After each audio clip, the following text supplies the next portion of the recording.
भगवान श्री कृष्ण बोले, महाराज अब मैं बुद्ध अष्टमी व्रत का विधान बतलाता हूं, जिसे करने वाला कभी नरक का मुख नहीं देखता।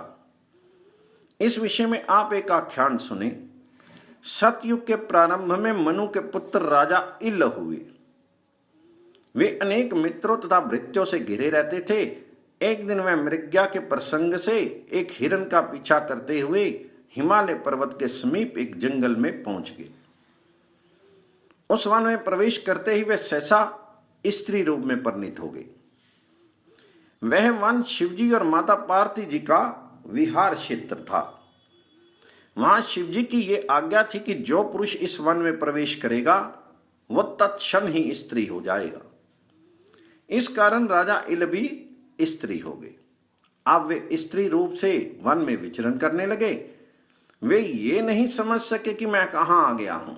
उस समय चंद्रमा के पुत्र कुमार बुद्ध की दृष्टि उन पर पड़ी। उनके उत्तम रूप पर आकृष्ट होकर बुद्ध ने उसे अपनी स्त्री बना लिया।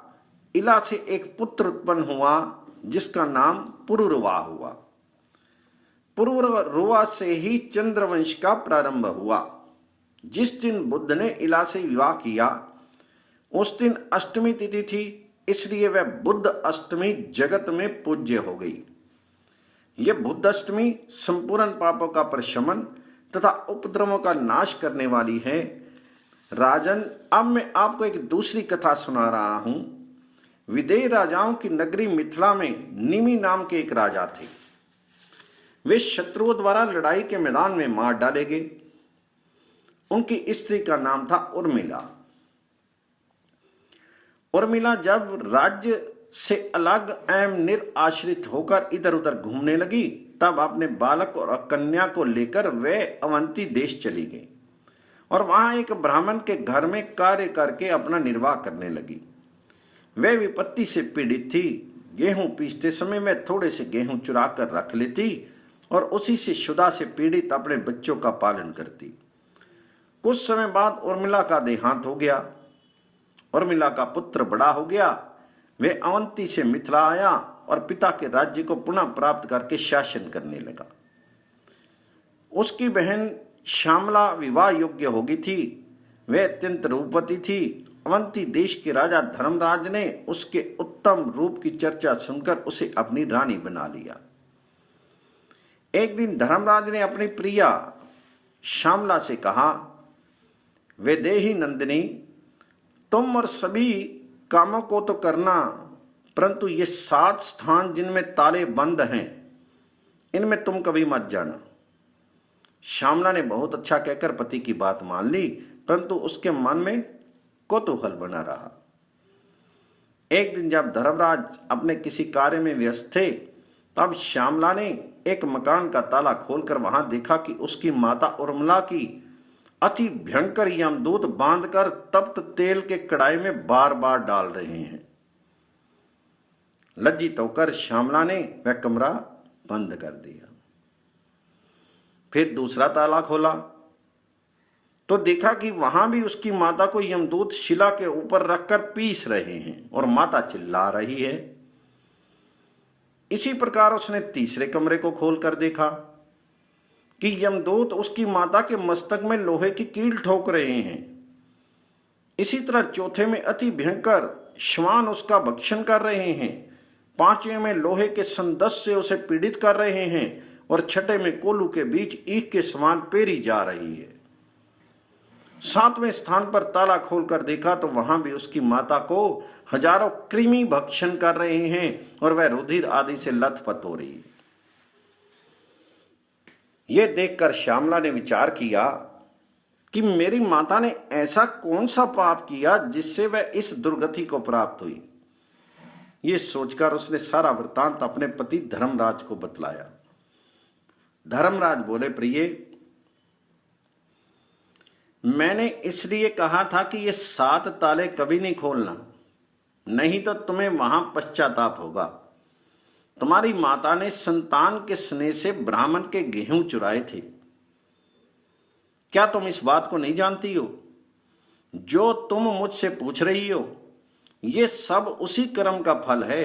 ब्राह्मण का धन स्नेह से भी भक्षण करें तो भी 7 कुल अधोगति को प्राप्त होते हैं, और चुरा कर खाए तो जब तक चंद्रमा और तारे हैं तब तक नरक से उद्धार नहीं होता है। जो गेहूं इसने चुराए थे वे ही कृमि बनकर इसका भक्षण करने। तो श्यामला ने कहा, महाराज, मेरी माता ने जो कुछ भी पहले किया वे सब मैं जानती हूं, फिर भी अब आप कोई ऐसा उपाय बताइए जिससे मेरी माता का नरक से उद्धार हो जाए। तो इस पर धर्मराज ने कुछ समय विचार किया और कहने लगे, प्रिय, आज से 7 जन्म पूर्व तुम ब्राह्मणी थी। उस समय तुमने अपनी सखियों के साथ जो बुद्ध अष्टमी का व्रत किया था, यदि उसका फल तुम संकल्प पूर्वक अपनी माता को दे दो तो इस संकट से उसकी मुक्ति हो जाएगी। ये सुनते ही श्यामला ने स्नान करके अपने व्रत का पुण्य फल संकल्प पूर्वक माता के लिए दान कर दिया। व्रत के फल के प्रभाव से उसकी माता भी उसी क्षण दिव्य देह धारण करके विमान में बैठकर अपने पति सहित स्वर्ग लोक को चली गई और बुध ग्रह के समीप स्थित हो गई।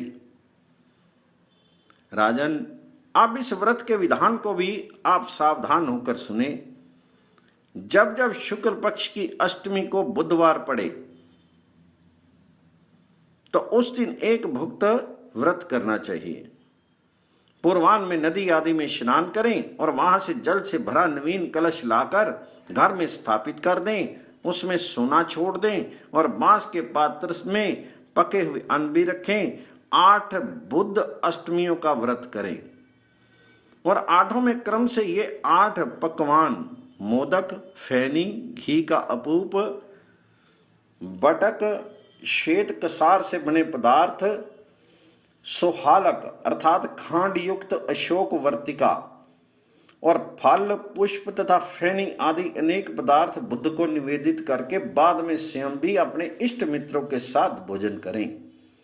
साथ ही बुद्ध अष्टमी की कथा भी सुने। बिना कथा सुने भोजन नहीं करें। बुद्ध की 1 मासे अर्थात 8 रत्ती का 1 मासा होता है, या आधे मासे की स्वर्ण में प्रतिमा बनाकर गंध, पुष्प, नैवेद्य, पीत वस्त्र तथा दक्षिणा आदि से उनका पूजन करें। और पूजन के मंत्र इस प्रकार हैं: ओम बुद्धाय नमः, ओम सोम आत्मजाय नमः, ओम दुर्बुद्धि नाशनाय नमः, ओम सुबुद्धि प्रदाय नमः, ओम तारा जाताय नमः, ओम सौम्य ग्रहाय नमः, ओम सर्व सौख्य प्रदाय नमः। तंत्र मंत्र पढ़कर मूर्ति के साथ साथ वे भोज्य सामग्री तथा अन्य पदार्थ ब्राह्मण को दान करें। मंत्र इस प्रकार है: ओम बुद्धोऽयं प्रतिगृहातु द्रव्य स्थोऽयं बुद्ध स्वयं दीते बुद्ध राजाय तुष्यताम च बुद्धो मम। ब्राह्मण भी मूर्ति आदि ग्रहण करके ये मंत्र पढ़े: बुद्ध सौम्य स्तार्कियो राजपुत्र इलापति कुमारो द्विज राजस्व या पुरुरवस्स पिता दुर्बुद्धि बोध दुरितम नाशित्वार अयोर्युद सौख्यम च सोमनस्यम वा क्रोध शशिनंदन। इस विधि से जो बुद्ध अष्टमी का व्रत करता है वे 7 जन्म तक जाति समर होता है। धन धान्य पुत्र पौत्र दीर्घ आयुष्य और ऐश्वर्य आदि संसार के सभी पदार्थों को प्राप्त करके अंत समय में नारायण का स्मरण करता हुआ तीर्थ स्नान में प्राण त्याग करता है और परले पर्यंत स्वर्ग में निवास करता है। जो इस विधान को सुनता है वे भी ब्रह्म हत्या आदि पापों से मुक्त हो जाता है।